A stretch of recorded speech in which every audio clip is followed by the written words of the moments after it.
没有走完的路不会是终点，故事的走向是自己选择的坚持。这个故事的开头还算不错，相信过程，相信自己走过的路。那些最激动人心的冒险，从来不是单枪匹马的挑战。 과거는 잊으세요. 내일이 새로운 시작입니다. 내 경기가 새로운 도전입니다. 我们愿意为胜利付出许多代价，改变只是其中之一。 어떤 사람이든 현재에 만족하지 않고 어떠한 사람이든 제자리 걸음을 하지 않는다. 过去的荣耀就存留在记忆中，这一抹红色要照亮未来。 为之付出的心血越多，收获的果实才越甘甜。赛场上的事怎能尽如人意？我只想追求无愧于心。保持微笑，胜利总会专顾你。在尝过赢得一切的滋味之后，你绝对不会甘心做第二名。尖矛和利刃是勇者的武器，也有最坚硬的盾和扬起风帆的大旗。如果翻不过这座山， 他们就听不到你的故事。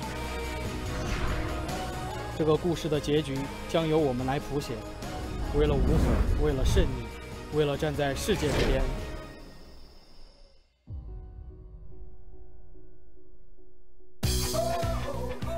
Invictus Gaming make their return to the English broadcast of the LPL. Last time we got to see them was 2 weeks ago, but they have been knocking out people left and right here in the LPL, but now we get to finally see them. Why? The Shy leads the way into the practice room. It's been rumored that today is the day that he is going to start. What is that? But Suning, on the other hand, they are prepared for the Hulk that they need to take down in the top lane. Because it's not the Shy in game one, it will be Duke. We'll get a chance to look at that in just a moment. As welcome back, everyone. My name is Dom. We've got Clement here with us. Again, we would like to apologize for the delay between the LGD and JD Gaming series. We'll keep you updated as to how that's going on with live updates. And of course, once the series resumes, you will provide plenty of information as to how that's going on. But IG versus Suning is finally here. We finally get the chance to see IG once again. We are so excited to see how this team has been doing because they have still been taking names left and right. We really haven't seen them for quite a while. I was just hoping that it was the coach, like, drawing the Hulk right there with that serious face. Yeah. You need to be worried about this. Allow me to draw it for you. It's a great way of explaining things to your players, by the way. Yes. This is the Shy. Do not let him do this and Hulk out. Yeah, but back to Invictus Gaming, of course. We haven't seen them for quite a while. Yeah. And the big thing about it is we haven't seen the Shy. Now, to catch everyone back to date, he did break his hand or injure his hand in some form of fashion, did not play in the playoffs at all. Yeah. And because of that, RNG were the representatives of LPL to go to MSI. Now he's back. He's back to go back to the history that they were creating. Second most winningest team in the entirety of the LPL with an 88% win rate, I believe, for the spring split. They missed the record by one single game. And it must be said that one of those games that they lost was against Suning, and I believe it was week 9. So could be a chance to get some revenge for IG. You took away our record. Well, now we'll just take away everything you possibly own because this meta absolutely favors Invictus Gaming's playstyle with lane control and lane dominance. But that's to get a little bit more into the actual matchup itself. Suning Gaming, on the other hand, they just lost the e-commerce war against JD just a few days ago. We saw a pop-off performance from FenFen. It did go to 3 games, but ultimately it wasn't enough. Yeah, the big story about Suning Gaming is the loss of their mid laner, their star player in Knight has not shown up since day one, still in contract disputes with this is what the team organization has said. But in the meantime, FenFen has actually been showing up and doing quite well because we expected this guy to be a cast in one trick, to have really nothing up his sleeves, but he's found his place on the team. Suning are a more experimental team. They do play the support, the gold funding strategy in the mid lane, and they have also put him on the Aurelia. Now Aurelia is his second best, I would say his best champion currently so far in the meta, and they do snowball with him and Hacker quite sufficiently as well. So he's doing his job, and he's breaking everyone's expectations. Yeah, it's doing some work for them. Of course, Invictus Gaming, though, we did the checkup now on Suning, what just happened to them. Let's actually catch you up real quick on what happened with Invictus Gaming over the past 2 weeks. Again, last time we saw them was Monday 2 weeks ago,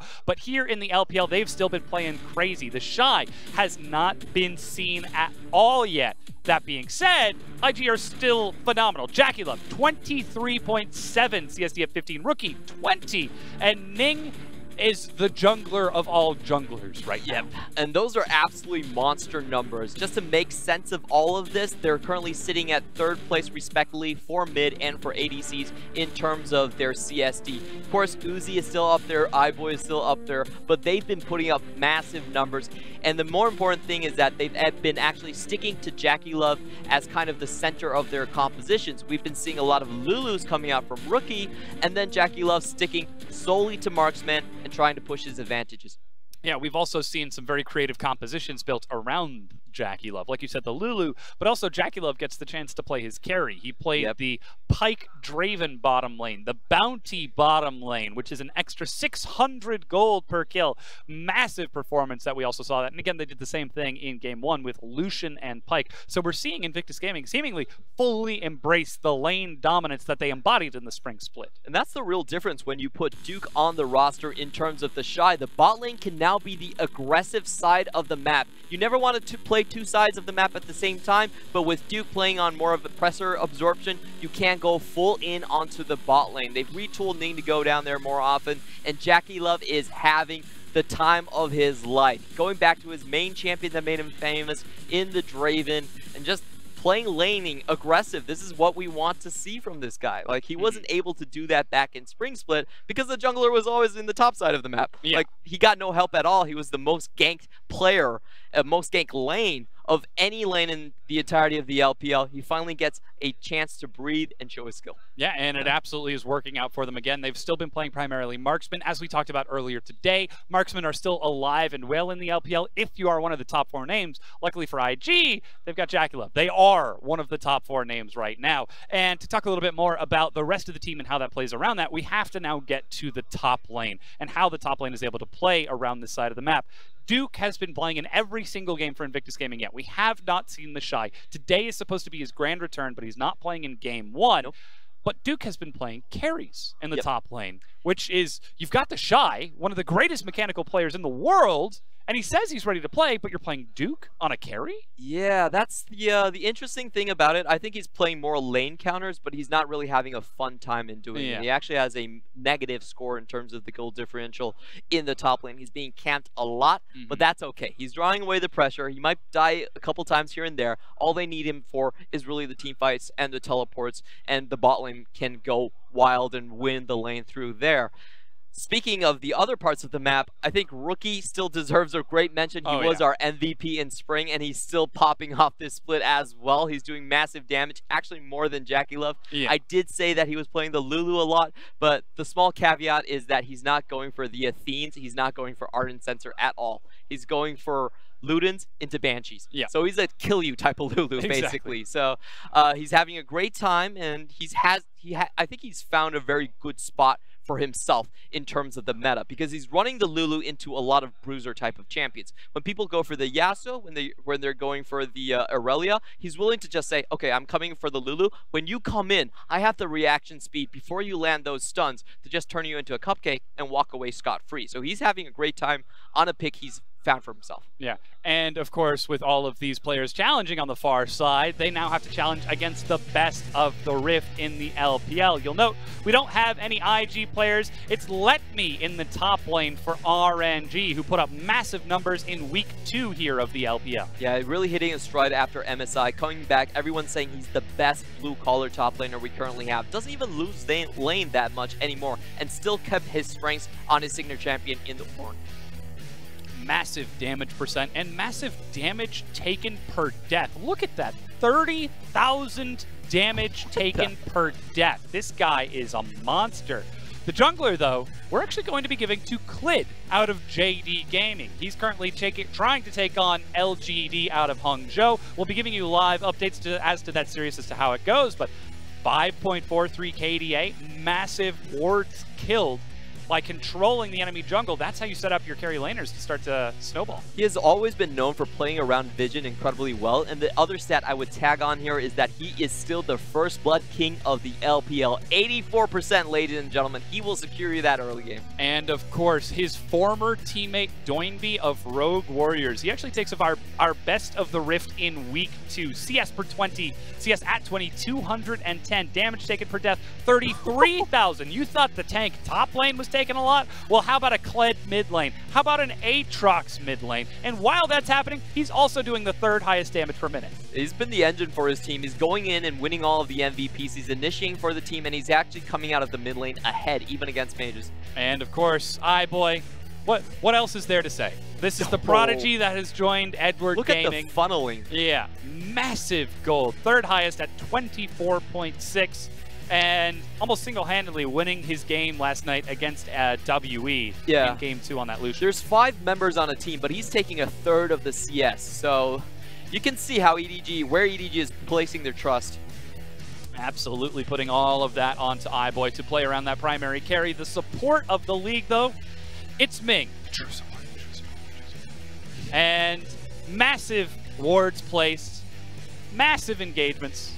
This guy is all about setting up and playing for his team. The protection stat should be significantly higher, I feel like, because all he has to do is keep Uzi alive. And he does more than that. He doesn't just keep Uzi alive. He sets up the engages. He sets up the flanks. He sets up the fights. He does everything. Yeah, at the end of the split, the best support is going to be between him and Mako, and both of them are putting up such amazing plays. I just love watching these guys play right now. You talk about the Alistar, the Gragas, the Tom Kench from all of them, and it's just fun. It's just fun because Ming has always been under that Mako shadow. He's been under there for a long time. He was kind of known as Uzi's queen, the guy that just flashes in front of him and takes the arrow to the face just to make sure the carry stays alive. But he's actually doing a good job in making art out of that scene. So exactly. Great to see him develop. It certainly is. Of course, now getting back to the matchup that we have on hand, Invictus Gaming versus Suning. We didn't see any of those players on our Best of the Rift for today, so hopefully we'll get a chance to see these players on Best of the Week for Week 3, because again, Invictus Gaming, they're still heavy favorites as we come into this split. Both of them are great early game teams. They're actually #1 and #2 in terms of their early game statistics. What I really want to see in this match is how does Suning's jungle hold up to IG's advances? Because right now, Ning and IG are taking 60.9% of all jungle CS. That's an incredibly stark contrast right here, and I think it's aided because of the meta. You can push into the scuttle more often if you have winning lanes. So that's going to be the key for Suning to stay alive. And this is where we get to put on our tinfoil hat theory once again, where we start to wonder, all right, the spring split, Invictus Gaming were a strong lane-centric team. They were able to snowball off of having some of the strongest solo lanes in the entire league and just win the game before having to worry about team play. Well, now the meta shifts even further in that direction, where strong lanes translate into strong jungle. And as you said, Scuttlecrab has been more important than it has ever been, and Ning is absolutely thriving as a result of his strong laners. Yep, definitely. This is the meta well suited for IG. We can see their players already standing here. Paolan and JackeyLove getting ready with a smile and a laugh as they take on Suning. Xiao Al, Hacker, Fen, Fury, and Yoon coming out of the Suning roster for this game. And on the other side, Invictus Gaming, Duke, Ning, Rookie, JackeyLove, and Baolan. JackeyLove is the one I want to see go off on this game. Fury has been known for playing a lot of things like Kennen, a bit more untraditional, so the bot lane's going to be spicy. It absolutely is. We'll see what that draft is going to be and how it works out for Invictus Gaming as we get ready for this. But Clement, I got to know, what's your take? Invictus Gaming, are they still super hot fire? Are they still just #1 in the league hands down? Or will Suning be able to put a dent in them? I don't think so. I'm going to go all the way IG. I'm going to make a bold prediction here. It's going to be 2-0. I think if Duke even wins, like really hard in game 1, they might not even bring the Shy on. They have said on Weibo that they're going to bring the Shy, but if it goes all well, he might not even need to step into the seat. All right. Well, now we've heard it from the analyst himself. We're ready to get into this game between IG and Suning. As we said, though, as we go, though, let's hear what Ning thinks about this matchup. 苏宁的话，我觉得他们现在势头很强，然后战绩很好，然后可能就是说，目前开赛以来就是说最强势的一支就是队伍吧。然后，打他们的话，可能说就是要就是更谨慎一点，然后让自己失误更少一点才会赢下来。就是他们下路和上路就是变得就是他们现在就是在 LPL 比较强，然后所以就是他们现在成绩会非常好。然后如果我们下路跟上路不输他们的话，我觉得我们应该会。之前我记得我好像也说过，我说一个队伍强的话，他打野也会跟着强。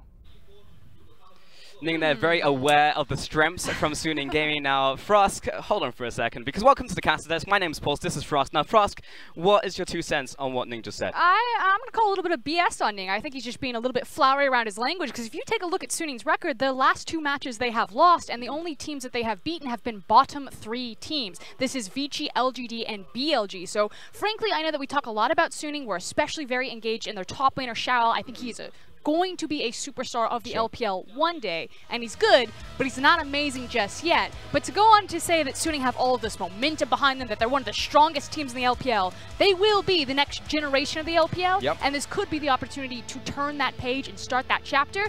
But as far as Ning's concerned, they're not there yet, Ning. Like, come on, where's the confidence? You're Invictus Gaming. I mean, let's be honest, Ning is a bit of a humble guy, to be honest, from what I've learned from Ning over the last year or so. But no, I absolutely agree with him, though, in the sense that, like, there is the potential, right? We've seen out from the top lane from Xiao, we've seen it in the bottom lane. Fury's shown the propensity to fully embrace this meta, move towards something like a Swain, and actually do a damn good job at it at the end of the day. And then you look at Fen in the mid lane, the eternal one trick goes from Casten, moves to Aurelia, so there's very easy ways to break them down, but from what we've seen so far, there has been glimmers of hope. And if you haven't seen Suning Gaming play just yet, all 3 of those players on your screen were Xiao Al, Hacker, and Fen. You need to understand that it is very much about the top side of their map, even though Ning just gave compliments to the bottom side in Fury and Yoon, who are their Korean imports and still a very stable duo from the LCK. 100%. And as we get into this champion select, really need to pay attention to what do Invictus Gaming do about that mid lane, because I'll tell you what, Frost, Fen has got access to Aurelia too many times. So either they have a counter through Rookie or they take it away. And we're going to roll the dice and see what's going to happen here. Clement said on the desk that Fen best champion is Aurelia, and I'm going to go one step farther. Aurelia is his only champion. Fen was benched for Knight, their former star mid laner, because he only played one champion. He is a one-trick. Formerly it was Kassadin, this split it's Aurelia, and if he's not on that champion, it really isn't finding the same success. And even when he is on Aurelia, they lost their 2 last series. Alright, let's recap what the bans have been. So it's going to be a Zoe, Camille, and Lulu out from Suning Gaming. Invictus Gaming will take away the Vladimir, the Swain, and the Taric with a first pick of the Nocturne to Suning. And all 3 of those bans, do not be confused, they are all leveraged at Fury and Yoon. And again, as the analyst desk was saying, Invictus Gaming have been playing towards the 8.8 meta. It's still very much around the ADC for them, despite going to 8-11. So this is probably the most 8-11 thing we've seen from IG. We assume that's going to be the Taliyah jungle that we've seen repeatedly globally, as well as the LPL. The Smite bug has been worked out, so it can slot into the jungle position. But so far, Fury and Yoon, Fury has only played 1 marksman on the 8-11 patch. JackeyLove has only played marksman on the 8-11 patch. And also remember, this is us not seeing Invictus Gaming for a fair while, because while Suning Gaming have crushed out 5 games so far in the first 2 weeks of LPL, we've only really seen Invictus Gaming a couple times, bar from their opening series against JD. So, what have they got for us in terms of adaptation? Because this has been a long time since we've seen them. Well, you're right. We see the Taliyah could go jungle, could go AD carry, and we've got the Aurelia as well. I love it. It's a takeaway from Fen and an adaptation at the same time. And frankly, we've seen a lot of teams prioritizing the blue side, and there have been a lot of first pick Nocturnes. We've seen it especially very devastating in the LCK, but it hasn't quite found that same swagger over in the LPL. And I don't know if that's just the disparity of the junglers and what Nocturne needs, because he can't really duel or turn on, you know, pre-level 6. It is really about that ultimate and the ability to find those assassinations. But I frankly feel like just in the first 4 picks alone, that Invictus Gaming got the way better end of the deal. Taliyah has just been rampaging through the LPL. We have a lot more Taliyah players than we do Nocturne. Are you kidding me? He did it. Here comes he only the plays Kassadin 2 champions! Frustrating. That's very different to what you just told me. It's like, he's a one-trick. He only plays 1 champion. Let's extend that to, well, he is a one-trick, but this is his old one-trick champion. This is his Kassadin. You took away my Aurelia. Let's go. But see, for me, this is... okay, it's exciting because we get to see Fen on his signature pick of Kassadin, but this just proves everything that I thought about Fen and why he is not a top-tier mid laner in the LPL. On Kassadin, he can be an S, so maybe we see that superstar performance from him, but if you take away Aurelia, if you take away Kassadin, if you leverage 2 bans, this guy hard ints. It is a power inting. We see it repeatedly, and that's why he was replaced in the first place. And you're like, Knight, are you in the building? Yeah, hello, I'd like to discuss a contract. So, yeah, that's definitely going to be an issue as the series goes on, if Invictus Gaming adapt to it. They have taken away the Mundo, however, which you'd have to expect goes to Duke in the top lane. Now, I do want to quickly focus back onto the Kassadin pick, though. So now you kind of understand who Finfin is as a player. My issue with Kassadin on 8-11 is that these games are ending too quickly, and Invictus Gaming averages one of the fastest game times in the LPL. They did it spring, and we haven't gotten a lot of tape for summer because they haven't been playing for the last week. But Kassadin, like, the games are ending before he gets access to level 16. So I thought that he would disappear from the meta, so I'm even curious that Finfin, he's kicked off the Aurelia, and that's what he reaches for. Yeah, it's a bit of a shocker, that's for certain. Invictus Gaming will ban away the Darius and also ban away the Aatrox, while on the opposite side we've got Suning removing the Draven part of what we've dubbed the bounty lane, coming in from JackeyLove and Baolan, with Pyke, of course, the Bloodharbor Ripper coming in there as well, along with the Lucian. So Invictus Gaming will lock in the Alistar here for Baolan. And you can already see how the dynamic has changed. Invictus Gaming used to be known as Red Side Rookie. Of course, when you have such a powerful mid laner, you would want to give him the counter pick, but this time around, yes, using flex options, but it's probably going to be Mundo, Taliyah, Aurelia, and giving the counter pick to JackeyLove. And this is why Fury is locking in the Kai'Sa right now. The Draven, the Lucian, the Kai'Sa. Pretty much the only ADC left is the Ezreal. Yep. Or maybe he reaches for the Ashe, but we've really only seen Ashe work in the LPL when worked in tandem with Tahm Kench. Exactly. We've seen it from a couple of teams. One of those was Uzi himself, trying to bring that one to the table, and Suning looking towards their final pick. We already have a jungler in the form of Nocturne, so we are going to find ourselves with a Fury Kai'Sa, and that will be an Ornn as well, one of the most picks so far in the LPL. Everyone's just loving this one in the top lane. Yeah, and frankly, looking at Suning's composition, I love it, save for, oh, hold on. We took a sideways turn. We finally got a Yasuo, so this is going to be the first non-ADC ADC pick that JackeyLove will play in the bot lane. That was a tongue twister. Yeah, it's not an easy one for certain, but you're right. We haven't really seen anything else other than the Draven was obviously a big one coming out of JackeyLove for him. But now moving towards this Yasuo, we're going to give the bot lane as much as he can go, and he's also got the Alistar alongside him, and that's going to be playing into the Kai'Sa and the Shen. So again, taking stock of the compositions, really looking at them, I love Suning's comp. We see this all the time in the LPL, save for the Kassadin. I understand why the Kassadin is there. It is for Finfin. We've seen Kassadin crop up a little bit globally, but personally for me, I just don't like it on 8-11. We'll see if Suning are able to stall out or snowball hard enough that Finfin can take off on the Kassadin. And if anyone is going to do it, this is the Kassadin player of the LPL. But on the other side, it's Aurelia, and it's Rookie's Aurelia. And that first back, Kassadin's itemization versus Aurelia's Sheen, is going to be devastating. And that's what we were talking about, Frost. It's like, well, we want to see them do one of two things, and when we're talking about Invictus Gaming, that's either take away Finfin's Aurelia, which they did, or counter him in the mid lane, which they also did. So they hit him with a double whammy. So I want to see how hard this Aurelia is going to destroy him in this middle lane. Like, that's the goal here from Invictus Gaming, and then you've got to look to the jungles as well. How is this 2 versus 2 going to work out? And you're right. Nocturne so far hasn't found a bunch of success in the LPL, and I think back to players like Swift, you know? Ironically, it's almost like it feels Nocturne is a bit too slow because a lot of the games are decided before Nocturne can activate his first paranoia. Especially when Taliyah is in the game. Taliyah has just been rampaging through the LPL. The windows that you have to take control over the game, especially with your pathing, a lot of the times you'll see a delayed invade and then a quick 3-buff and controlling of both Scuttle Crabs because her tempo is that quick. And in tandem with an Aurelia who on initial buy is just so powerful, you get immediate access, almost uncontested, into the river. Suning can't contest that with Nocturne Kassadin, so that means that Invictus Gaming have a wealth of options and a kill bottom lane about how they want to run the first 10 minutes of game 1. This is going to be rough for Suning in the early game. Keep in mind, they always have their set play ready to go at around 15 minutes, but the real question is, can they get there? Even though that is very early on into the game. As we get onto the Rift, I'm going to hand it over to the audience to get us into this one.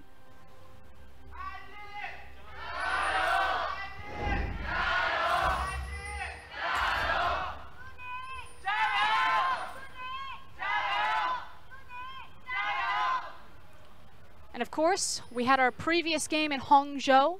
Now we are in our home arena in Shanghai. And since a lot of the away system has moved out some of the bigger organizations like RNG to Beijing, Team WE to Xi'an, so I was just talking about how Taliyah likes to do the level 1s to split the map and secure the 3-buff position. Invictus Gaming are one of the largest organizations still left in Shanghai, so you can hear that almost home crowd favorite behind them, especially against such a young team like Suning, but maybe some shenanigans. Duke always found them, it's hit something. Good scout by Duke.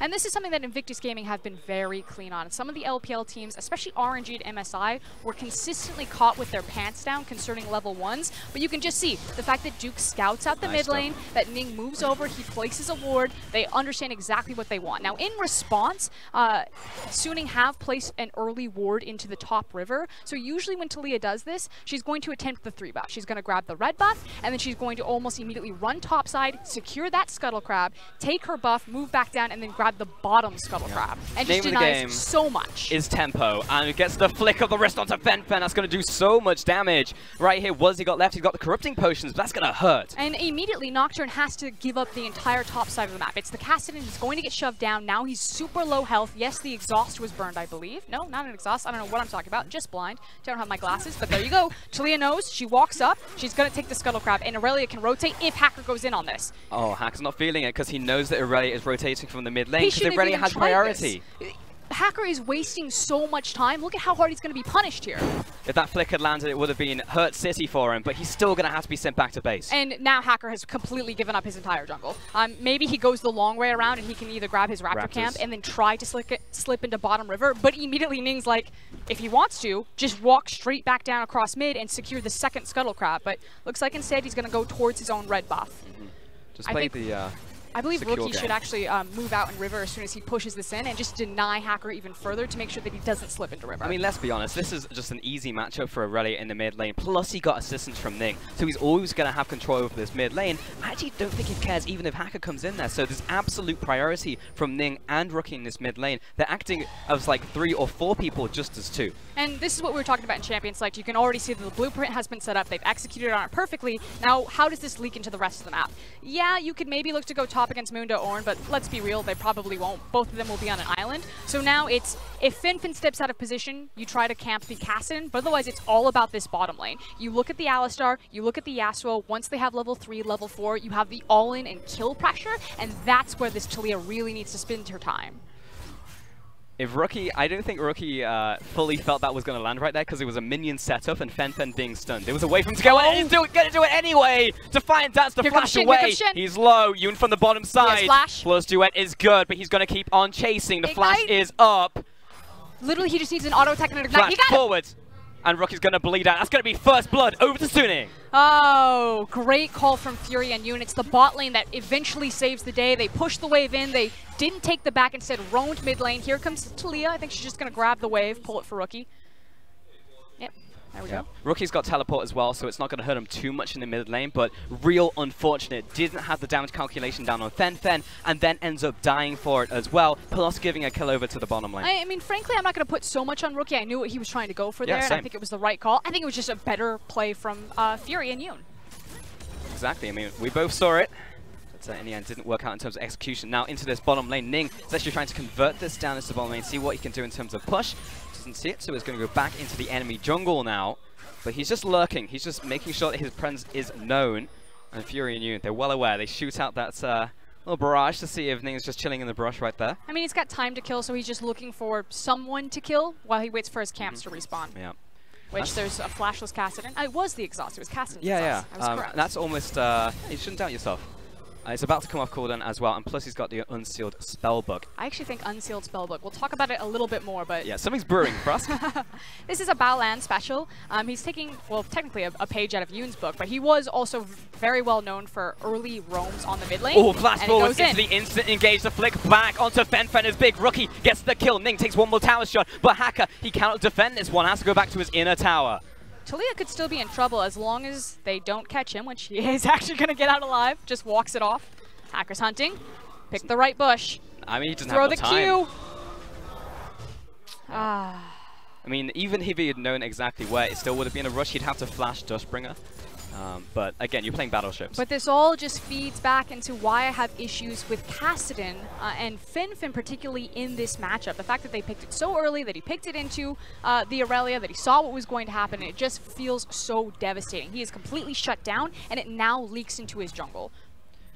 Yeah, the one thing that Suning did get from this is that 1 kill onto, unfortunately, a Shen. I mean, it's nice, but you'd want it on one of those carries, someone you are actively funneling gold into. And we can actually take a look at his runes right here as well, thank you, observers. So he's going for the Inspiration first, of course, Unsealed Spellbook, and the classic Resolve Masteries as well. And of course, the Inspiration, oh wow, excuse me, the Unsealed Spellbook has been changed. So how it now works is you have the access to grab hold of new summoner spells, but you can only, it locks you out of them. And so at any point, he can decide if he wants to change it up. In fact, he's done so now. He has the TP as well as the exhaust, but then he only gets one use of that before it's locked out. And I think that it's a tool that hasn't been experimented with enough, because you no longer need to be on the spawn to grab hold of the shards and change out your summoner spells. Which is very powerful. Very cheesy if people aren't paying attention. Oh, now you're speaking my language. I definitely 3-summoned someone in a trade the other day and they felt good. Anyways, Ning is in the bottom side of melee right now, just clearing away wards. I'm going to throw it out. Double smite compositions with the Unsealed Spellbook and put the smite on the support. Support Ivern and smite, just Unsealed Spellbook. The quick Frostgear in before it becomes the ultimate meta.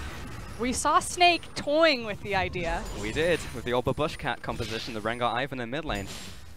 For now, we're going to see Hacker just, again, be behind in tempo. He's actually same level as Ning right now, but for the Nocturne, it's always about getting that level 6. I'm also checking in on Fen, who's currently 43 farm to 68. So Rookie still controlling the mid lane and still giving pressure for Ning to head into Hacker's jungle. And it's a level advantage, and this is what we were talking about. The fact that Fen lost control over the mid lane. Yes, Ning put the pressure, but you need to understand that's exactly what's going to happen in that matchup. You're going to punish the Kassadin, and again, back to Hacker's early pathing. He should have never tried for that Scuttle Crab. He was punished massively for it, which is why you have, it seems like a small tempo advantage, but is starting to snowball and escalate. It's these tiny micro advantages that start inches and then quickly become miles.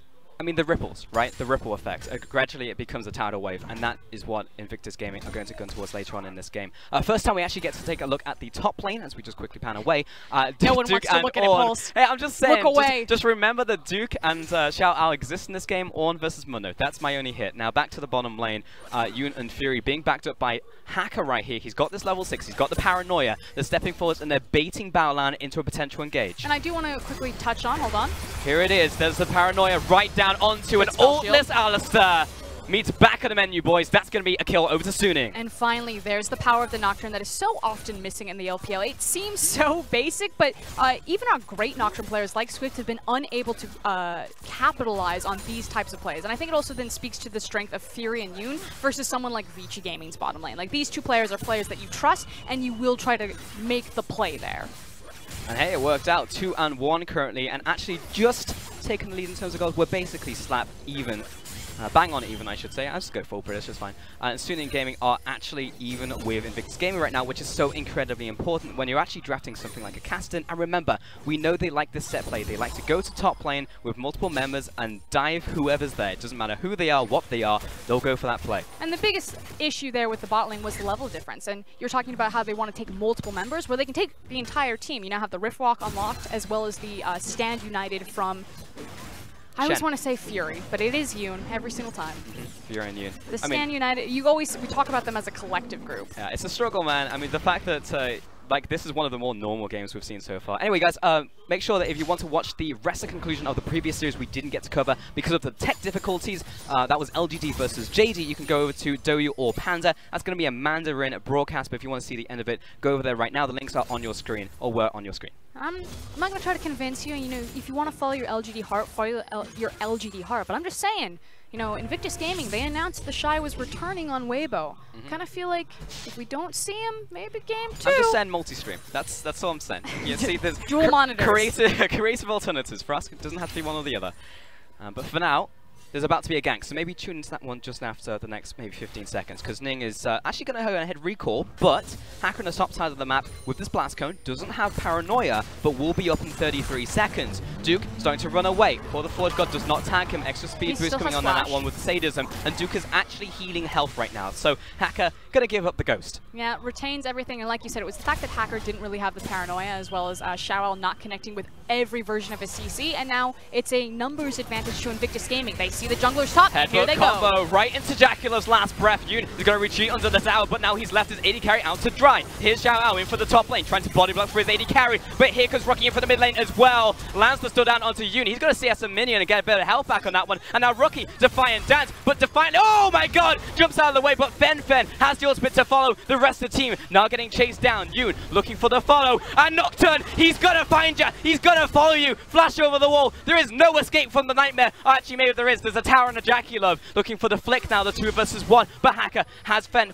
on the backside, ready to follow. Double does bring it, gives the speed boost. Nice counter engage from JackeyLove, and that's going to be it. Well played to Invictus game, but in the end, Suning run away with 2. And the huge difference there is the fact that Duke doesn't have access to the TP. So Suning, they are all about the TP plays. This team has constantly hit front page Reddit with all of these crazy stopwatch plays around the bottom. Everyone piles in. They will immediately pull the trigger. They are great at being a reactionary team. And Xiaoao saw his opportunity and took it. He missed the CC top, but he got the CC bottom lane to put Rookie in a pretty shit situation to start. Set play, baby. Can you say that one more time? Because Suning, they swapped up. It wasn't top lane, but it was bot lane, Frosk. And what's this? 12 minutes on the clock, around the 10 to 20 minute mark, and we are now ahead with Suning Gaming.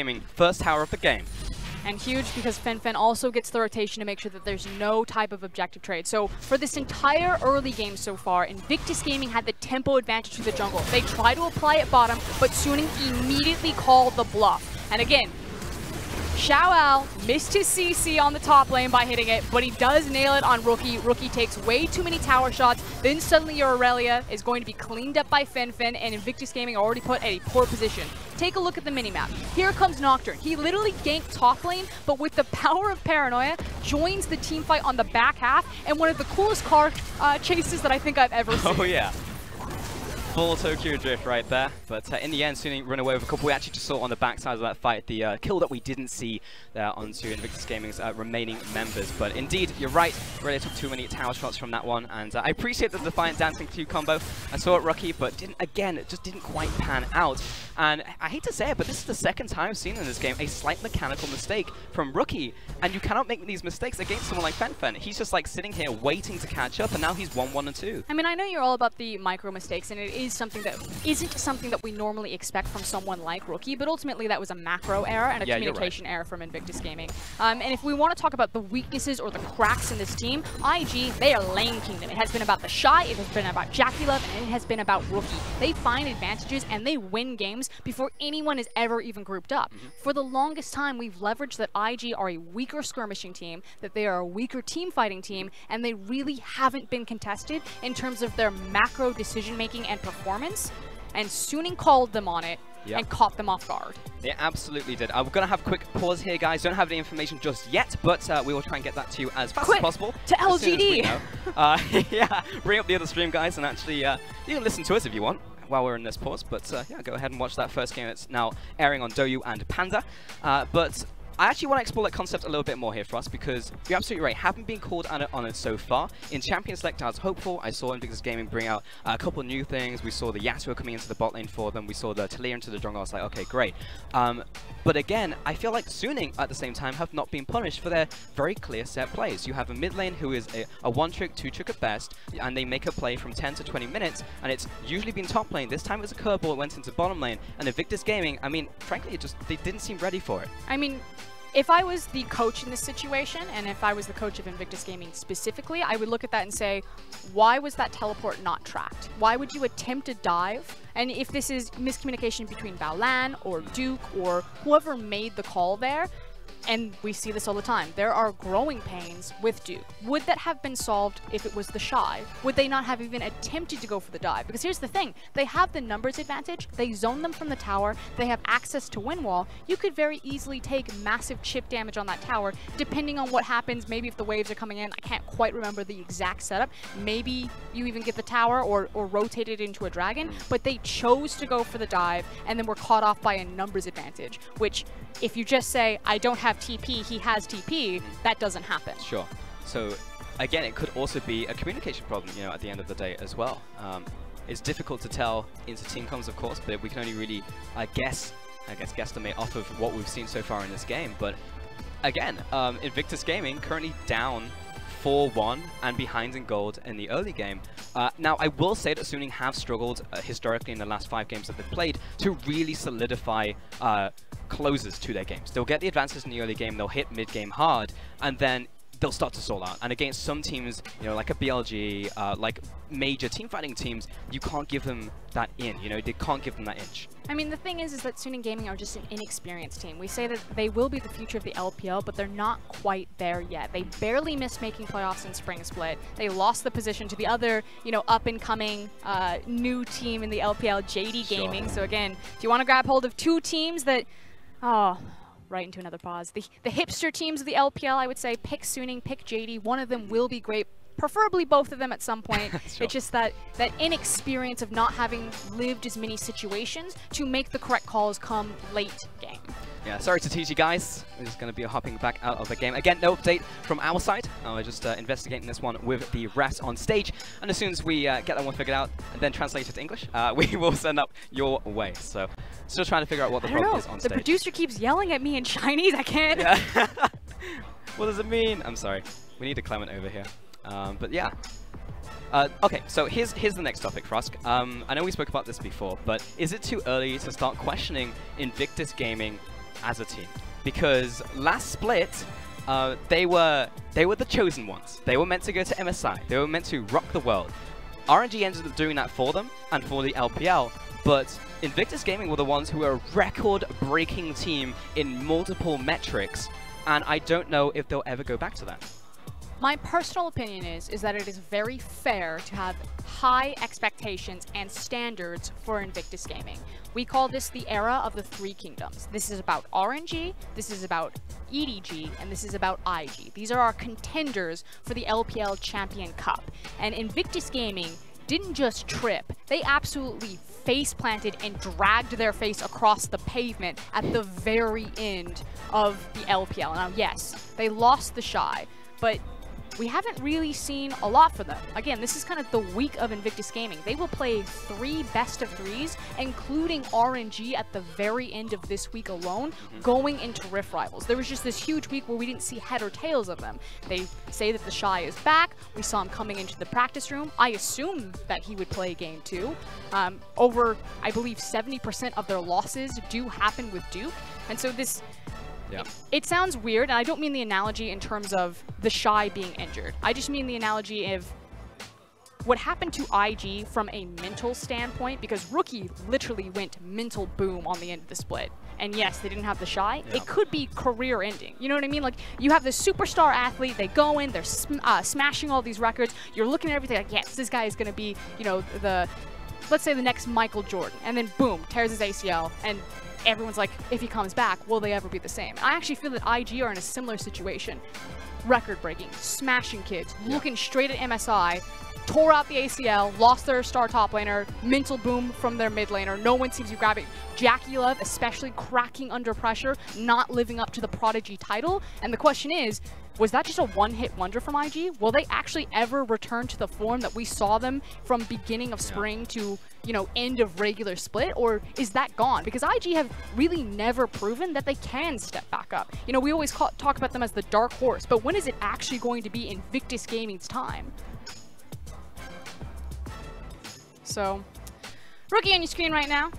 Feeling a little bit because Pulse is actually communicating with our producer so we can figure out what's happening and relay that information to you guys. Reminder that LGD versus JD is happening on our Douyu stream as well as our Panda TV stream. It will be cast by the Mandarin casters. If you want to hang around and listen to us, we'll be covering the action still for Suning and Invictus Gaming in English. And we're just going to chill with the camera guys here. How's it going, Pulse? Nope, not going very well. We're going back to... sorry, I was just talking to production there, trying to get you some answers. We're actually going to take a quick look at LGD and JD. Like, now, this is going to be a little bit difficult for me to play, so we're actually just going to take a look at this together, Frosk, and we'll go on a journey together. Well, we're definitely going on a journey with Aatrox. We absolutely are. This guy just popped off. All right. Did we just cut out of another game into another pause, or are we back into our pause? That was just a small clip coming in from the game that's happening currently. Oh! On the other stream. I'm getting whiplash. Yeah, I'm sorry, Frosk. It's all right. I was like, that's not LGD. Yeah, so of course, guys, if you have just joined us, the other game that we started off today, which had tech difficulties, is happening currently on Douyu and Panda. That's going to be covered by our Mandarin partners. So if you want to go catch that one while we are on a pause ourselves, feel free to. And you'll be able to catch those on the Mandarin platforms. Tuning on our screen right now, though, is again, Pulse is going to check back in. So you're here with Frosk. What does Frost want to talk about? I mean, Finfin's on the screen. I feel like I already blasted Finfin, which, to be fair, I was a little bit too hard on him. Finfin, you are an excellent casting player. You are one of the best Aurelia players that we have in the LPL from a micro perspective, but I don't really have a ton of respect for One Tricks. As soon as he expands his champion pool, I'm ready to move Finfin from B tier into A tier. Oh, that's why you went duo with me. I get it. It all comes out on cast. I don't want to play with Yorick or Urgot. So hey man, I've expanded. I've got a Lowy in there. I play a bit of Aurelia, but no, that's fair. I've been experimenting with a bit of Pyke in top lane. But okay, I've just been trying to get some information as we can from QC and from the referees down there, which is why I'm being a bad conversation partner. I apologize for us. No, it's fine. I talk to myself a lot. I'm like, how you doing? Great. Unfortunately, we don't really have any knowledge of what's happening on stage right now. It is obviously a problem with the computers. I mean, I don't need to tell you that. But we're trying to figure out who the problem is with, how long this is going to take, and if it's going to be simply one of those IT problems where it's, did you try switching it on and off again? But again, this is one of those things that you just have to diagnose on stage on the fly. So once again, apologies guys. We'll try and get back into game as soon as possible. So kind of checking back into the game, what we, if you haven't seen it, recap, it was Invictus Gaming who came out swinging. They had jungle tempo advantage with Taliyah. They early on put Finfin, the guy on your screen right now, and Hacker pretty significantly down, but it was Suning that came around with a surprise sucker punch and smacked Invictus Gaming in the bot lane, and now have the current lead in this game. I hear you, Frost. I misheard production. It is an in-game issue, so it's not peripheral. It's actually an interaction that happened in-game. I wonder what type of interaction it could have happened. I wonder indeed. There happens to be a Taliyah in this game, and yeah, so we'll investigate that. We did get the micro patch on our server, so theoretically it should be fixed. But as you guys know, if you're watching the LPL in any league around the world, there have been multiple issues cropping up recently in terms of bugs, etc.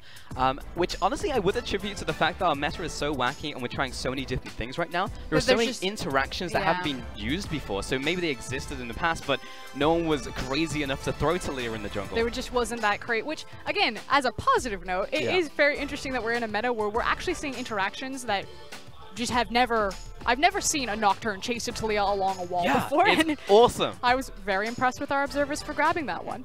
Yeah, shouts to So, who is our lead observer here in the LPL. If you caught Culture Shock number 6, shameless plug coming out from me, but I was in that one with Rusty. Super awesome getting the chance to talk to him and talk about how observing works. And it's a very difficult job. So in the episode, I started trying to observe myself. He was So was teaching me, and we probably recorded like 6 times, and we used the good cut. It was difficult, man, trying to follow the different ultimates that were coming in, and the skill that those guys have is just top tier. Fun fact: when I was back in Oceania, I think it was an LPL game. Back in 2016, our observer was sick, and so we needed someone to fill in kind of last second. Sure. And I hopped on, and I believe it was, Primary? Yeah, I was primary observer. It was Atlas and I believe Rusty, actually. And I'm so sorry for trolling you guys, but a massive team fight was happening and a Twisted Fate had died on the other side of the map. And if you guys have never played with the observer setup. Tool. Yeah, exactly. The key thing is that the positions on both teams are set to 1 through 5 as well as the F keys. And so you can very quickly hit 2 and it'll take you to like the jungler or blue side jungle or red side jungle, whatever it's set up to. And I was trying to follow, I believe, the AD carry and keep the camera focused around him during the team fight. And I accidentally swapped to the Twisted Fate who was dead across map. And Atlas handled it like a pro, but my bad. Yeah, I mean, there's a lot of things that happen behind camera that you'll never know until we get to these poor situations. You listen back to that VOD, you just hear me cackling.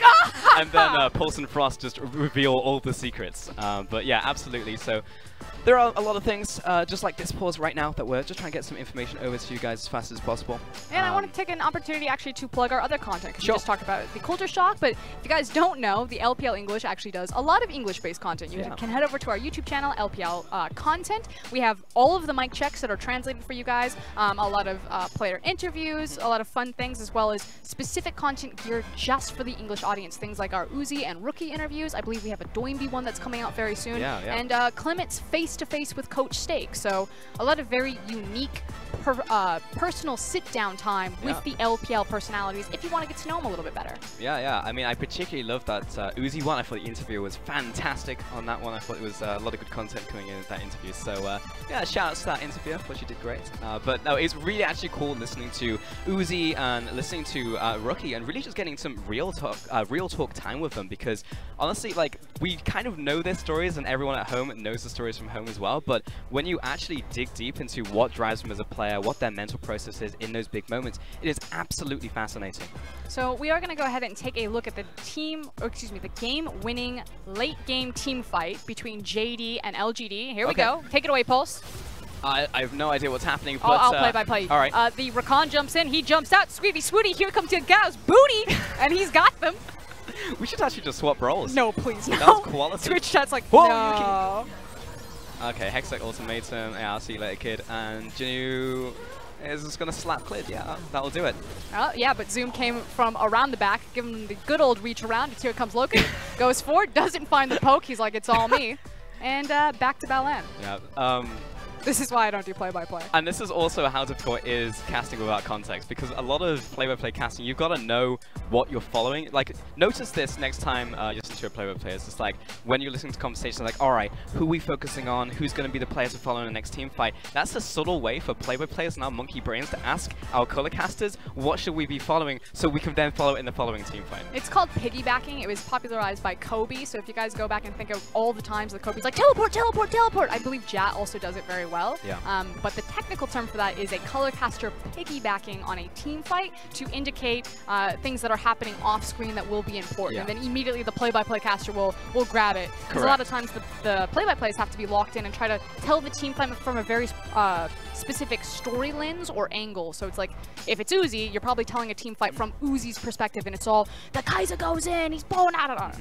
Yeah, exactly. I mean, it's basically, think about it like punctuation and flair, right? You're adding accents onto the play-by-play that's already being done. So, super important stuff. And now we're just kind of talking about the mechanics of casting. I can keep going. I wrote an actual, like... novel? Well, see, what happened is Pastry Time was our... So what's cool about the Oceanic team is that Pastry Time... I mean, we had all of the Australians. Love Australia. We had Pastry Time, and his big thing was core development. And so he wrote up a presentation about the mechanics of casting. I later then, with Pastry Time's permission, turned this into a long-form document, and we actually shipped it to the high schoolers. What's really cool what happening in Oceania's high school scene is that they set up all of their own grassroots clubs, and they're having grassroots tournaments, and as a byproduct, a lot of young casters are getting involved. So the teachers reached out to us. They wanted resources about how to train these casters, and we've been working with them to write up kind of like, this is how casting works, these are the different mechanics, this is how color casting interacts with play-by-play casting, and it's nice to see that integrated into more of the semi-professional and amateur casting scenes. Okay, we do have an update now. We're going to go back and Chrono Break. This is why it's taking so long, folks. We're going to go back to 1327 from 1347. I can actually see it on your screen as well. This is because of a Taliyah ultimate bug. Now, we don't know exactly which ultimate that was. But well, she's only had one ult. I don't know if it came off cooldown and then she used it again, right? I see. But that could be the Nocturne ultimate that followed the Taliyah ultimate over the wall. Yep. And apparently it was a bug. So we'll figure out what's going on with that. But that is the reason we're going back. So, because if it is that ultimate, that changes a lot. Because that was like mid-team fight. Well, that was Invictus Gaming effectively throwing away any semblance they had of entering the mid-game on an even footing for gold. Yeah. But I believe a lot of the damage had been done before the Taliyah ultimate came out. Again, my issue was more so the idea to take a dive there, not having the ability for your top lane to follow, as opposed to just using the numbers advantage to pressure off the tower and acquire chip damage on the structure. Okay, so we're going to go ahead and take a look at the other game that's happening right now. Loken actually went ahead and took the MVP. He was 5-0 in the first 5 minutes of that game. So we're pretty much just going to roll a package and take a look at how he did it. Oh yeah, we got the music. I feel like I'm playing Sonic the Hedgehog. Am I in an anime right now? Well, if Loken is the main character, you absolutely are, because he's really had a protagonist in anime storyline. If you don't know, Loken was formerly of ESC Ever, the team that famously took down SKT, which at this point in the narrative really doesn't seem like that big of an accomplishment. But I promise you, new League of Legends viewers, it was a big deal. Now, he was one of the few members to leave the team along with Athena. So, you know, the LCK constantly putting out this beautiful rookie talent like you've seen in Griffin, really, as they come back in. And Loken came to the LPL, stumbled a little bit, but has now refound his stride and kind of the success that he started with so hotly in LCK, transferring over to his LPL career. Man, that just reminds me of My Hero Academia, that soundtrack we just heard. And it really is fitting, actually, because, you know, what we actually called him last split was Loken is the extra or the side character. And he's the guy who is ascending to main character, and he really is now. The guy has stepped up significantly in his own role and is starting to be very proactive by himself. And has continued to do so in a very turbulent meta. I mean, to me, he's now I'm not a Yu-Gi-Oh professional. No, I don't spend a lot of time. But Yugi does have like 2 forms. Yeah, he's got the normal nerdy dork cute, Yugi, and then he's got like badass. Yeah. Loken was normal, and occasionally now he, I don't know, transforms. Yeah. Is it a transformation, like a magical girl? Basically, yeah. Okay. It's not the same way as a magical girl, like in There's no, like like, Sailor sequence. Moon or Cardcaptor Sakura, but no, Now he you're just kind of speaking my language. no, he just pretty much like steps on stage and he's just like, I'm badass now, and that's Loken. And he's crushing it, honestly. So it's really nice to see him take the MVP and take another step towards just being a baller ADC in the bottom lane. Fulfilling his destiny. I catched that Kespa Cup tournament when they took down SKT. It was what, Key, Loken, Athena, Crazy, and oh, well, I get the last one. Was that the one that you cast with Dracos? Yeah, and he couldn't say Callista. Yeah, I remember that. Oh no, he called Kindred Callista every single time. Yeah. I mean, to be fair, like the amount of like words that are similar to other things in League of Legends, and sometimes we just hardwire our brains, and it's just like, this is how it is.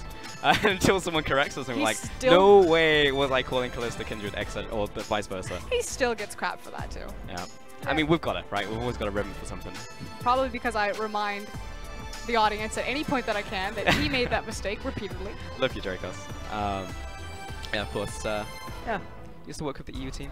You know, sometimes I dream about them. Dracos and I are basically the same person.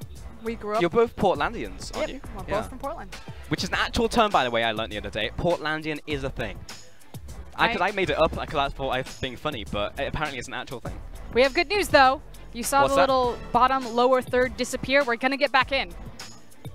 Okay, hopefully, third time's the charm. Lean into it, Pulse. Okay, I'm leaning. IRL lean. Yeah! 2, 1. Hold your breath. I'm going to give it 5 to 10 seconds. Okay, so Chrono Break. we have Chrono Break. We've gone back, I believe, 15 or 20 seconds. Let's kind of take stock. Still a 1K gold advantage, but Invictus Gaming on the Ocean Dragon. Yeah, they're starting this one up.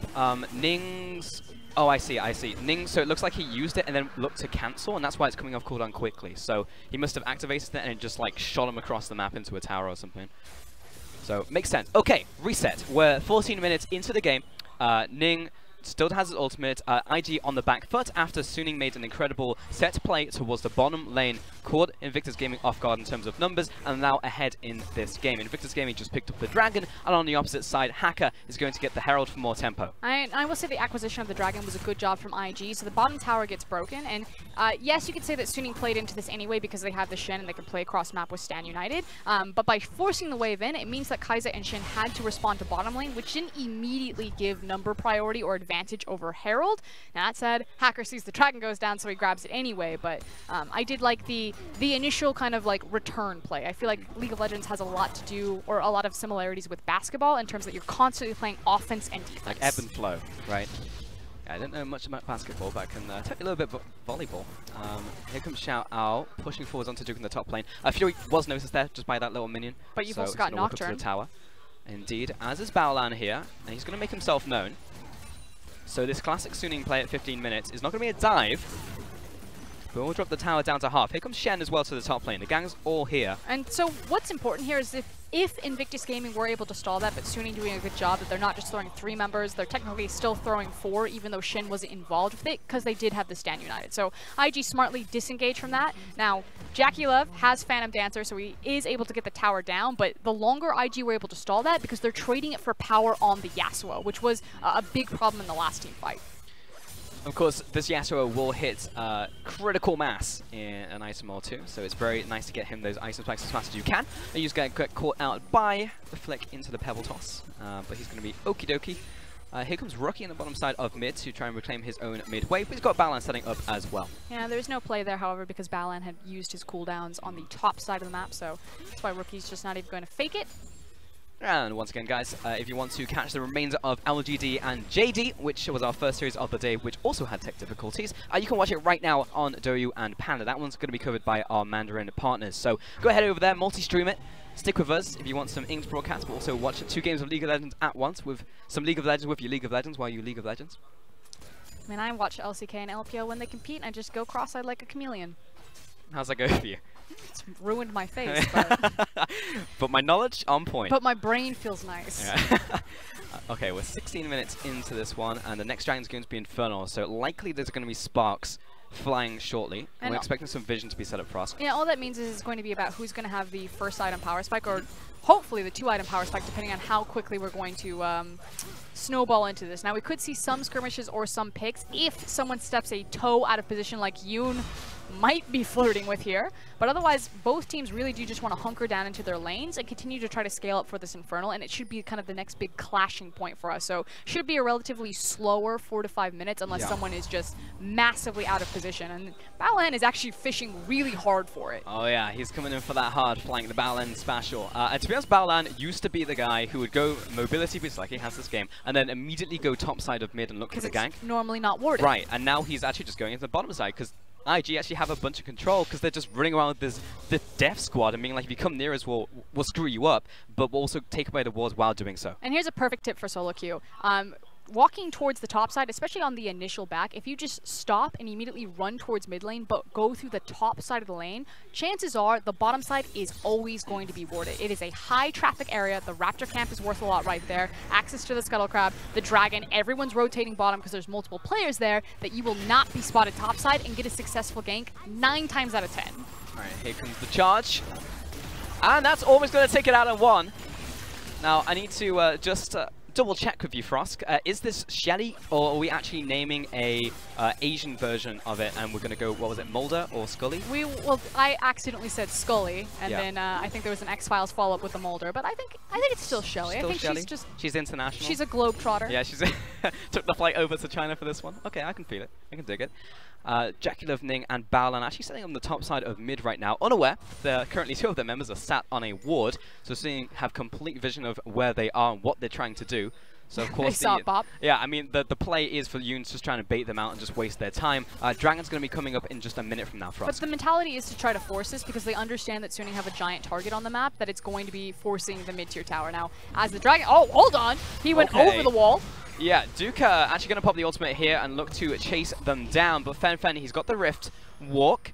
So we should be able to get back to the tower in relative safety, but Hacker, he's the one under attack right now. Cuts vision using the paranoia, but here comes the wall, flashed over from, but Fen still has his ultimate, so Invictus Gaming going to back away from this, but the enemy jungler has been chunked out. The Dragon isn't up, but they can secure vision. And again, the mentality from IG is they want to try to force something there because they know that Suning were in a position to overextend for it. They want to take down the mid-tier tower. It is simply a stiff breeze from falling over, as well as the Infernal Drake about to spawn in 30 seconds. So I think the call was right to try to set up that play, but didn't find the execution. So good job on Suning disengaging effectively. And meanwhile, while all of that is happening, Xiao just got, I think, 3 free waves and shoved everything in. Yes, he did, and he's now actually just evened up / overtaken Duke's amount of farm in this game as well. So it's going to be really nice for Xiao as this game develops. Now, Frosk, who are we looking at in this next team fight? Well, I guess we won't get to talk because Yoon has been caught up by Ning and Balan. The chase continues, the flash away by the Shen, but now he is chunked out and Dragon has just spawned. But it doesn't necessarily mean much in the larger pictures of things, because if they still want to go in, the Shin could join the team fight just as easily. But I guess it's enough for Suning because they have control of the scuttle. They know that it's happening. They decide not to take the fight, but I feel like it has more to do so with the current itemization that IG have and where their champions spike rather than just losing the Shen. And now this has actually been a relatively tame game compared to a lot of the bloodbaths we've had in the LPL so far. We had explosive start to the game, of course, with Suning getting the better of Invictus Gaming on a couple of these skirmishes and set plays, but for now it's generally been like getting territory control, warding someone away, looking for a pick, being very tactical, guerrilla warfare almost, and then going for these objectives by both teams. I think a lot of it has to do with the champions and the compositions, and not for lack of trying either. Invictus Gaming have been trying to force very heavy, and Suning have just been very reactionary. But right now, the target should either be the top or the mid tower for both teams. More so the mid tower for Suning, of course, because top is down. But you can see both those structures are weak, and within the next 3 minutes, we should have a big 5v5 that could ultimately determine the game because Baron is up. So who are going to be the key players in that when we get to that fight for us? For me, it should be about the Yasuo. A lot of the times when we see these extended fights, Yasuo and Aurelia will be running all over everything. Duke has access to Warmonks as well as Spirit Visage, so he's a massive front line. So he should be able to zone out the Kai'Sa. Hopefully, Fury, well, if you're an IG fan, hopefully Fury wouldn't be able to do anything because Mundo's just going to pop his ultimate and run straight into the back line, and then Yasuo and Aurelia are going to come flying back. So can I get excited about the Nocturne and casting combo? If they're able to, but like, who are you going to assassinate? Look at how many damage dealers there are on the side of Invictus Gaming. Fair. And that's the problem. I mean, I feel like that sentence isn't a new one that's ever been said in history. Invictus Gaming with multiple damage threats. Whoa! It's a numbers advantage. Which Blocked out by the wind wall. Jaculov, he's being this one. The flash forward, looking for the knockup on to the Ornn. Here comes the Mundo off on the sideline, splitting up the fight of the wall coming in there as well. And Ning got to flash away from this one. Just out the tables, and the Vanguard's edge keeps 2 members of Suning in place. That's separating Shower from the squad. They'll get the kill. Rookie, he's gone way too deep, and he'll go down, and he knows it. Yoon going to be punted back towards the rest of the team, but Invictus Gaming have routed Suning Gaming right now, and Duke, this guy does not care. Mundo goes where he pleases. I mean, 4 kills for 1. What did I just say? Fury is going to be a non-factor in these team fights. The composition, frankly, there was going to be no hope for Suning Gaming at this point in the game. IG were just going to roll over them if it was ever going to be an even 5v5. Now, that said, the mentality and idea from Suning was correct. They saw that they had a split-second window of a numbers advantage, but they were just slightly out of position for it because IG immediately swung back.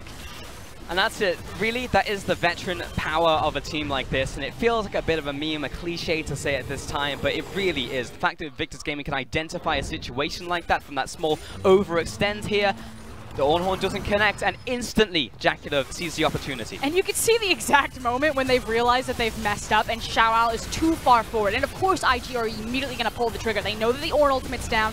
Mundo, Duke making his way from the bottom lane, gets involved with it. And at this point, Aurelia is going to hop onto the Kai'Sa, and then Duke's just going to run straight back into her. Fury can't do anything. That's like, what, 3-4 auto attacks total in this team fight? And then he's just dealing with Mundo. I mean, what are you meant to do as an AD carry in this situation? Duke is healing health while he's diving 2 turrets. So it's a sad life for Kai'Sa. But in the end, Invictus Gaming take 4 kills off of that and a Baron and slingshot themselves into the lead. When we see ADCs work in the LPL, it's in tandem with some form of protection or disengage. In the case of RNG, it's picks like Tahm Kench, which we've seen other LPL teams try to grab and make work. In the case of Edward Gaming, Hex Flash. Jump over the wall. Here comes Battleland. He knocks the Ornn towards the rest of the team, but he escapes. That little dash right there, but the rest of Suning not in the place to follow up or necessarily defend. Take a look at Fen. He's in the top lane with teleport. There's nothing they can do. They've already known that they're going to sacrifice these. He's trying to grab the waves to make sure that he can stall out some of the Baron. Invictus Gaming recognize that. If we go to any of our side lanes, we lose so much time on this. So we could try to force something mid, and if we catch them, just end the inhibitor. But good call from Suning. They hide, they spread out, they don't make the same mistake twice, and they force Invictus Gaming to reset the map. But back to my other point. Look at Suning's comp. What are they ever going to do for this Kai'Sa? You know, if they get the initiation, if they're the ones going forward, it looks fine. But if it is ever a tug of war, a back and forth, they have already lost. They don't have any form of disengage or protection for the Kai'Sa.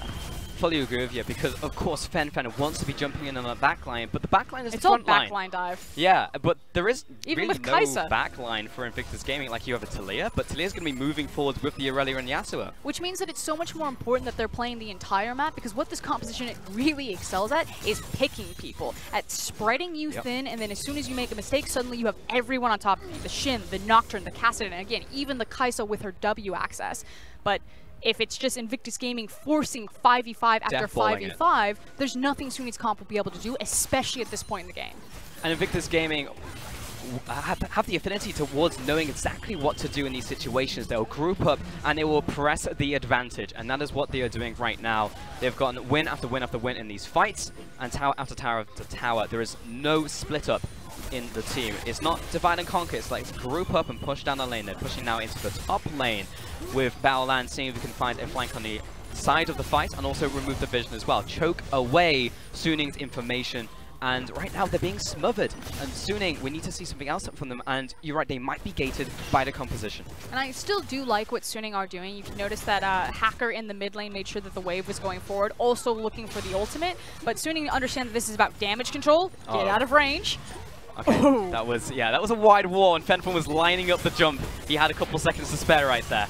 Shen's also going to get away from that one, but Invictus Gaming will still take yet another tower. On the bright side, though, still no inhibitor towers have been broken, and that is the line that has been drawn. And it was just minimizing losses, and how they were able to do that, exactly. In solo queue, if this ever happens where the enemy team groups up, gets the Baron. Someone's /FF. No, you open, open chat, play safe, or tell them to give up structures, and then one person run to the other side of the map and start pushing waves. The problem that you run into is when everything is crashing out on your base, and then when you lose, you'll lose big. You want to try to waste the Baron's time. Move between your defensive vision points and try to push a side lane so that they have to respond to it, so they start losing, you know, 10, 15, 30 seconds on their Baron, and it's not as smothering as it could be. Yeah. Because look at what Invictus Gaming have for that push. They have an advantage of 5,000 gold, which is great. And it also opens up a lot of room for them to play around the map. The second Baron, the next Dragon that's coming up for the Ocean Dragon. But they haven't cracked the base, which means that Suning Gaming are still alive, and they can push out onto the map to do things like this. You're looking at Suning now, literally looking down the barrel of Invictus Gaming and this Dragon and saying, there's a potential here for us to find a pig-slasher fight.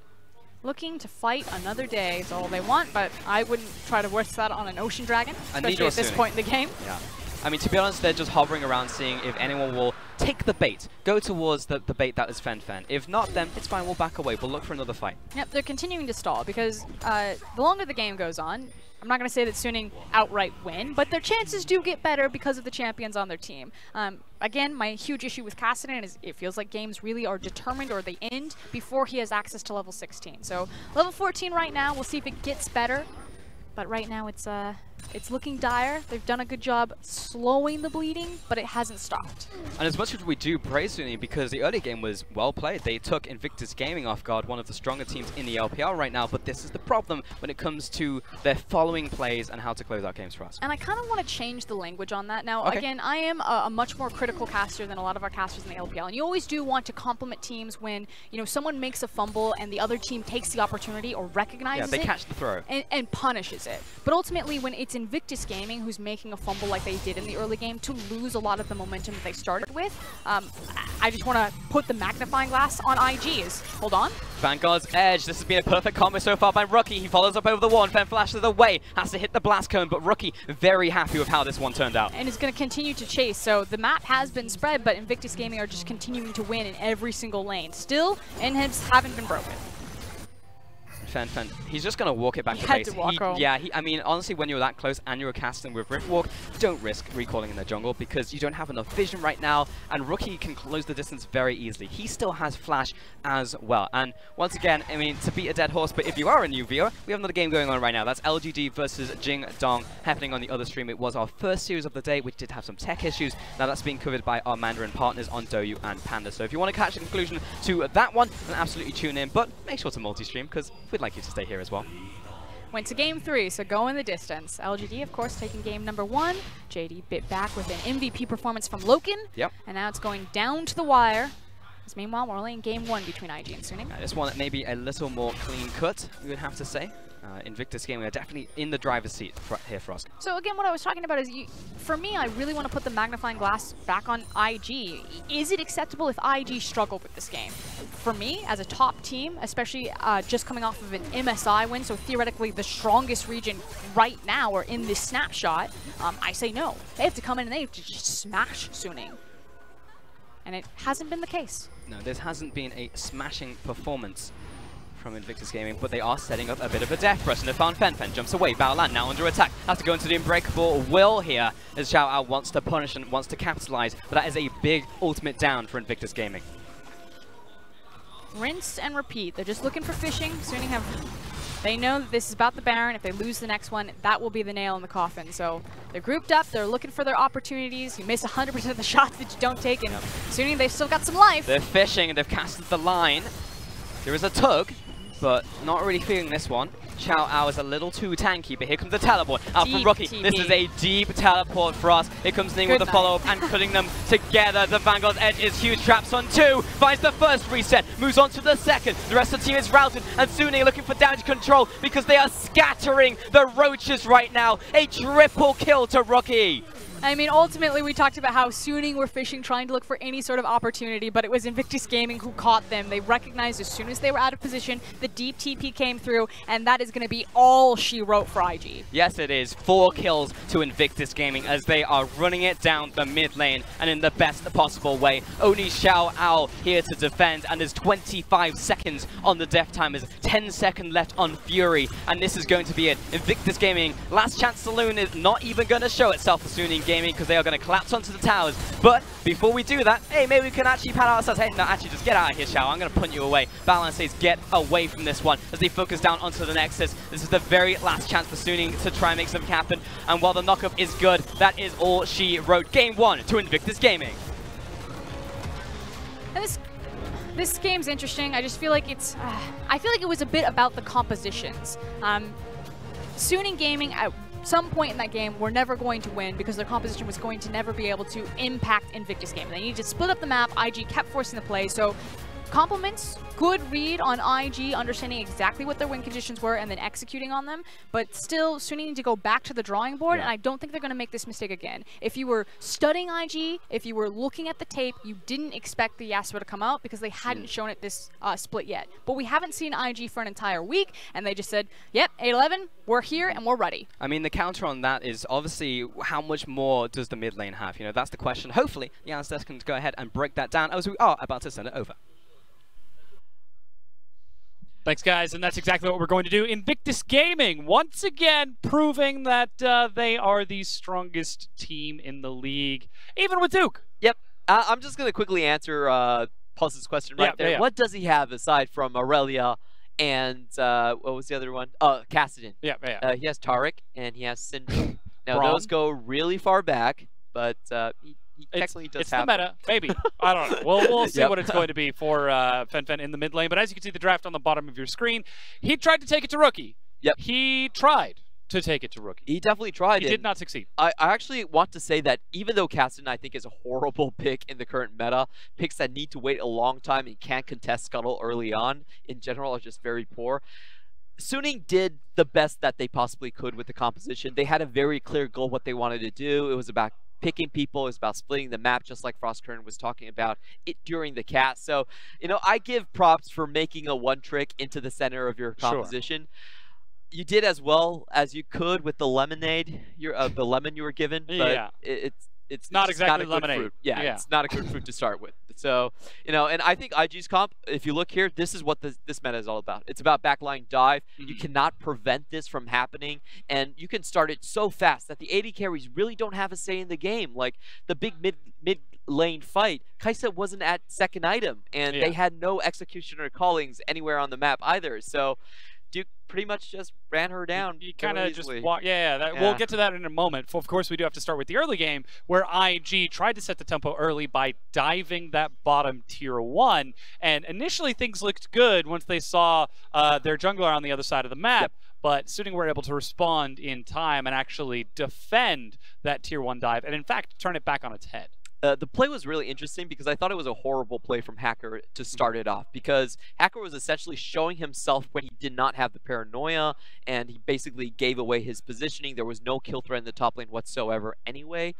But then IG followed up with something even worse. Now, there was a reason they wanted to go for it, and I do think that in terms of the execution, it could have been done. Yeah. But what needed to happen, we'll go through the replay on this, but what needed to happen was they actually needed to target Fury and not the Shen. So Yoon was able to survive the initial burst, flash out of it, and get out. But if you look at the tools and you look at the situation, I don't really think it was a terrible play. Yeah. I just think that once they couldn't target selection wasn't very clear. Yeah, once they couldn't get the target, they should have backed out immediately. They had the Aurelia coming down, beforehand, and they had their jungler first as well. So yeah, map-wise, it was okay. We've kind of seen this problem from Invictus Gaming before. They don't have an easy time of letting go of the targets when they want to try to kill them, and sometimes that does lead them to overextend. Of course, that being said, sometimes that works in their favor. You were referring to that mid-game team fight as well, the one in which we saw the Ornhorn try to start the engage, and then JackeyLove just, he just denied it with the wind wall, and then IG decided to take the fight.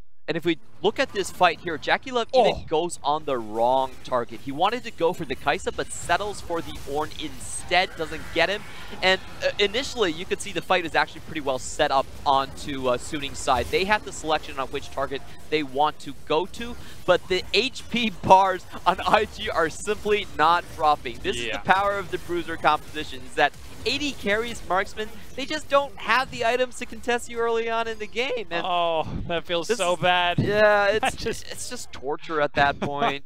And also great props to Rookie right there. He actually cut off the entire fight, did not allow the Kai'Sa to follow up on the target because they were going full on onto the Taliyah, and that ultimate Vanguard's Edge, to split them up. Of course, disarming the Kai'Sa is probably the best way to deal with it, because outside of that, she just has a Cathian Rain, Void Seeker, and then she stops herself from attacking, but if she's already disarmed, it doesn't matter. So there's not too much that you can really do. She can't even go invisible, so that was that. When you don't have the AP yet, or sorry, the attack speed yet. But still, it was a close attempt from Suning. They set the pace during the early game, though IG, as expected, with their mechanical abilities, were able to turn it back and win that mid-game T-fight. And from there, it was an easy setup for IG just to close out the rest of the game with that final fight that we saw. That being said, though, Suning still did a couple of things right. They seem to have... You seem confused by that statement. I just don't know what you can do right when you have to pick a Kassadin. Yeah. It's like, what goes right after that? It looked as though they were setting up for a scaling composition. They have the Kassadin Kai'Sa, oh, the Kassadin and his daughter. Fun lore fact. It only just clicked with me now. Take your child to work day. Yeah. That's great. Jeez. Not a great day. I wanted to fails this in game front of the daughter. But still, they had the Shen, they had the Nocturne to try to get them through that early game with the submarine composition, or at least the global dive setup. But that means that they need to set up that vision beforehand, and I think that started where we started to see a bit of the weakness for Suning. Yeah, and that's what the thing I want to point out is that I felt like IG read the composition really well. They already saw the Shen and the Kassadin. They knew this was about picking people off. So what they did in the second ban phase was actually incredibly smart. They banned out all the split pushers from Xiaoao and said, you're not splitting us up. We're gonna stay together. It's Kumbaya and it's 5v5. Yeah, and Duke will actually take our MVP, though he didn't have to worry too much about a split pusher. He got that Mundo, he got Roland, and he just casually walked onto Fury in that last replay that we just saw. I think he gets the MVP because he wasn't part of that bot lane dive. That's the only reason he got the MVP, or else it should have went to JackeyLove. I felt like JackeyLove, the key plays that he made in the 5v5 team fights did start off the entire thing, but smart ban strategy to get Duke going, make sure that he's not going to be counterpicked at all, and not doing dumb things. Yeah, to come back to the prediction that you mentioned a little bit earlier, you think this is going to be a 2-0 for Invictus Gaming. Again, they're the favorites to take this series. They're the favorites to head into playoffs, and it's only week 3 if they continue. Do you think Suning have a chance? And if they do, what's it going to be? Not a chance in hell if it's Kassadin and Aurelia. Whoa! That's it. Oh! Right to the heart, right to the meat of the matter. That's going to be it, though. We are done with game number 1. We're going to go take a quick 3-minute break while we get ready for game 2. Right. 这个夏天 ，IG 有太多东西需要证明，请大家拭目以待。